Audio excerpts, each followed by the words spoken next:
Yeah. Okay. One. So, Gangsta Williams, AKOG Giggity. I got my big bro. Introduce yourself to him. Let him know who you are and where you at. My name is George Cooks. I'm in Angola, Louisiana. I came here when I was 18 years old for a crime I didn't have anything to do with. Oh, absolutely didn't have anything to do with. And I've been here for 31 years. 31 years, man? Wow. Yeah. 31 years incarcerated for a homicide you didn't commit. So let me ask you again. How was it when you first got to Angola? What did other youngsters had to look for? What was going on when you first got there back then? Well, I mean the prison environment. I mean, it's just about what you are involved in. I mean, so everybody has the things that they were involved into, and it's just like the youngsters out in the street. It's the same thing here. Whatever that person is involved in, so that's what their lifestyle includes. That's the consequences of it. And so, for myself, I mean, I came to prison for a crime I didn't commit, and the problem I had was that I knew that if I didn't educate myself, that more than likely, because life means life in the state of Louisiana, I would spend the rest of my life here. And so, for me and other people, I mean, for myself, I educated myself and continue to educate myself, and that's primary thing is my friends are books inside of prison. And so for my outlook on things is that, I mean, everybody has their own life. My problem was that I was in prison. I'm in prison for a crime I didn't commit.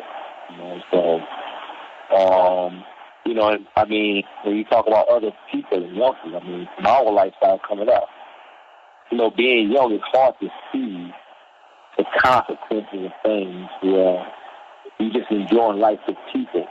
Other people have choices that they make, and just being all right with those people because you like them. You understand sometimes that it can lead to other things that you may not totally agree with, but they have to consequences to them. And being young, sometimes just you have to be careful about who you socialize with. In the streets or in prison. So for myself, I mean, coming here very young, my main reality was the fact that I knew I didn't have anything to do with this crime. The most horrible part about it was the fact that I kind of believe in the system so much. I don't know how I'm carrying so much trust in the system, is that I believe that the people who were actually arresting me, the people who were prosecuting me, would actually see the truth, and that I wasn't going to be convicted. But 31 years later, I'll find out that the people that I trusted and believed were the actual people who actually falsified evidence against me, coached the witness, testified falsely against me. They actually just convicted me for a crime I didn't have nothing to do with. And that was, I mean, I knew that knowing I didn't have anything to do with the crime, but seeing all this evidence later, I mean, you can imagine how it makes you feel. I mean, being in prison for a crime you didn't commit is like being buried alive. And I mean, it's just complete. When you lose so many people you care about, I mean, it's not a normal life. I mean, it's constant abnormal, especially being young. And the prison environment, I mean, there's a lot of craziness going on. But trying to maintain your sanity in a whole bunch of insanity is not easy. And for myself, my rule has always been the only friends I got is books. And the only friends I make are books. That's what they always take care of me. That's what they always teach me. And everybody got different choices. I respect everybody. For myself, my biggest problem was I'm in prison for a crime I didn't commit. I trusted the people that were prosecuting me. I trusted the people that were arrested me. And I knew that they were going to find the truth out. And all the while, they didn't do that. They actually was part of convicting me for a crime that I didn't commit. So at 18 years old, I mean, I still was always mature for my age. But that was the nightmare that I was living, the nightmare I continued to live. You know? So how have you been able to keep up with the slangs, technology that's going on today? Because when you left, it was beepers that was out. You're talking about like how was I able to keep up with like technology and advancement in society? Right. Well, I mean, I read a lot.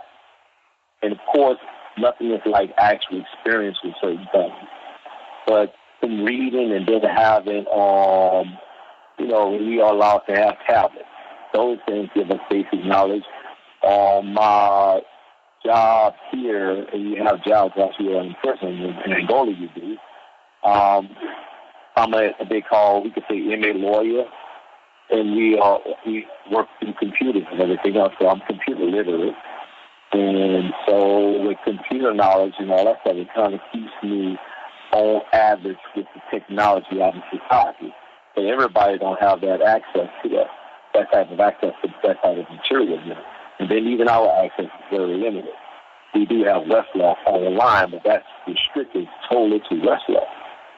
But my ability to be up with society in sense is based on the fact that I am determined to keep myself educated, learning as much as I can, because to me, that's the only way out of prison, and to stay out of prison, despite the fact that I mean it's something I didn't do. But in order for me to, my goal has always been to prove my innocence. In order for me to do that, I had to learn something. So I became a lawyer in prison. And trust me, it's not easy trying to learn law when you don't have the proper education and tools and the people teaching you. But I was fortunate enough to meet certain people, to be given the right type of books and everything else, and I learned a lot. And so that's helped me be able to get a lot of information that I have now that helps me prove my innocence. So when you say you're an inmate lawyer, explain to us, what does inmate lawyer mean? Like, what do you do? Well, an inmate lawyer is responsible for assisting guys with their cases, as well as assisting guys. This call is subject to recording and monitoring. This is a call from an offender at a Louisiana Department of Corrections facility.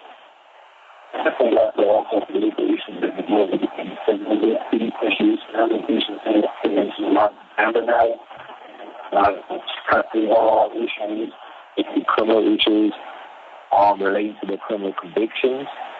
It could be disciplinary matters that relate to criminal offenses or basically prison rule violations inside of the prison.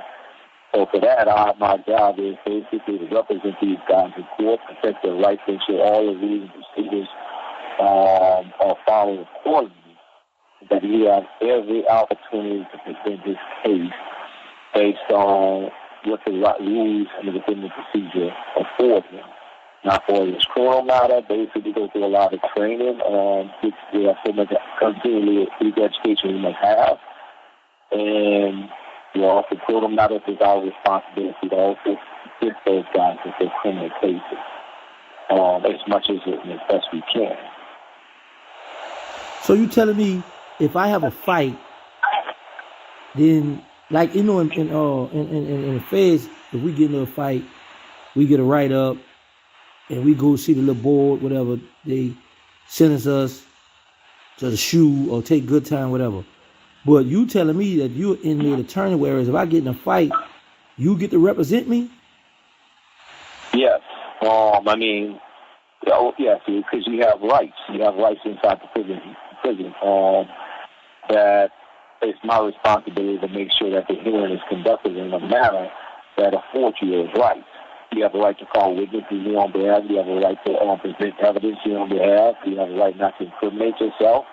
You have a right to an appeal. You have a right to, you have a right to make motions. You can make any type of motions from call witnesses, to go view the scene, review the cameras, or whatever that nature. Whatever it is that can help me prove that you may not commit the offense as described within the report, or that you was not an aggressor in the fight.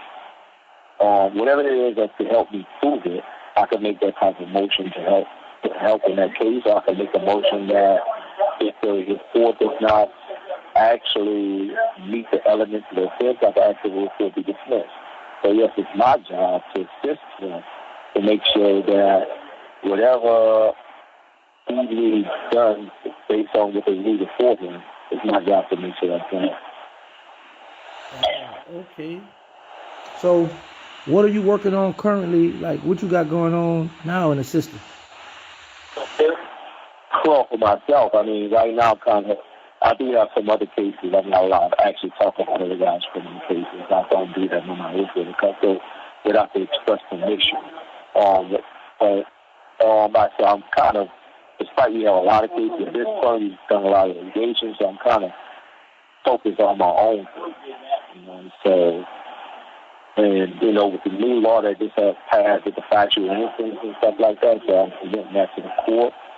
That's based on information that I was able to receive from the police department, handwritten notes of the office and everything, that actually shows that the lead detective that they put on the case changed and fabricated the information.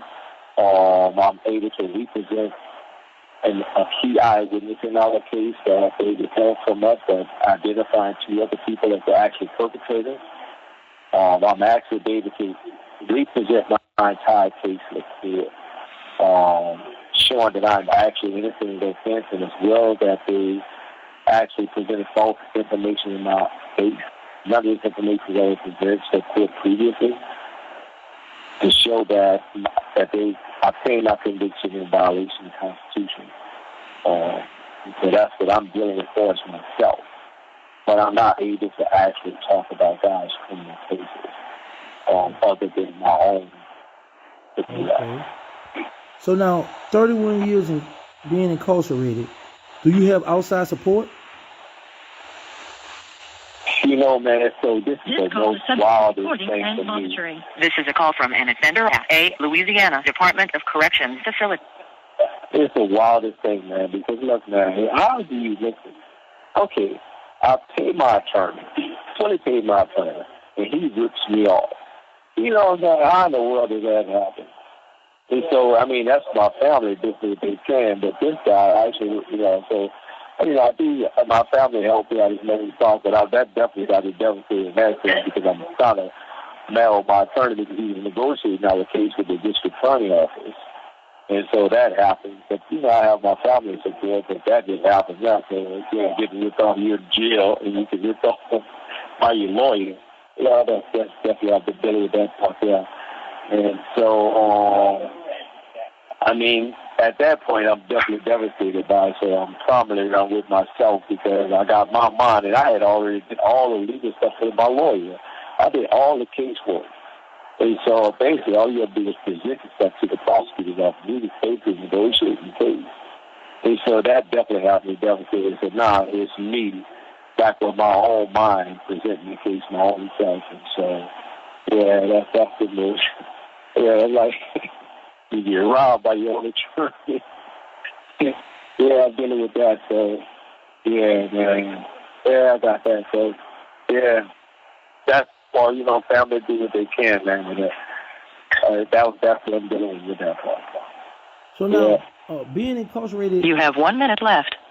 Being incarcerated in Angola, do you all get different, like, things you can do for us, like being a trustee or...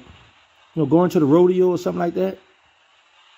Yes, he goes to the rodeo and act like myself. I'm a class A trustee now. It takes certain requirements and certain, basically, not get letter for a certain period of time. So I'm a class A trustee, yes. And you go to the rodeo and things that makes it being a class A trustee, you have certain benefits that other people don't have because basically being a class A trustee, it provides you that. And that's based on not getting into a bunch of nonsense and everything else. And so once you prove that, well, you ain't got to worry about you doing a bunch of crazy stuff, right? It allows you to get that type of certification or classification. Yeah. Okay. Man, thank you for taking your time out, you know, to talk. One more thing. Thank you for using Securus. Goodbye. Hey, I'm out here enjoying life, baby. I'm in the hot tub. Guess what? I got something to say. Who put this together? Me, that's who. Who put this together? got me, that's wow, baby, it's all good. Say no drugs, stop the violence, put the guns down. Listen, man, we got the nonprofit organization called They Need Us. We got the Instagram, They Need Us storyboard. We out here, baby. The documentary coming soon. Wow. Wow, it's Terrance Gangsta Williams, aka OG Kicking.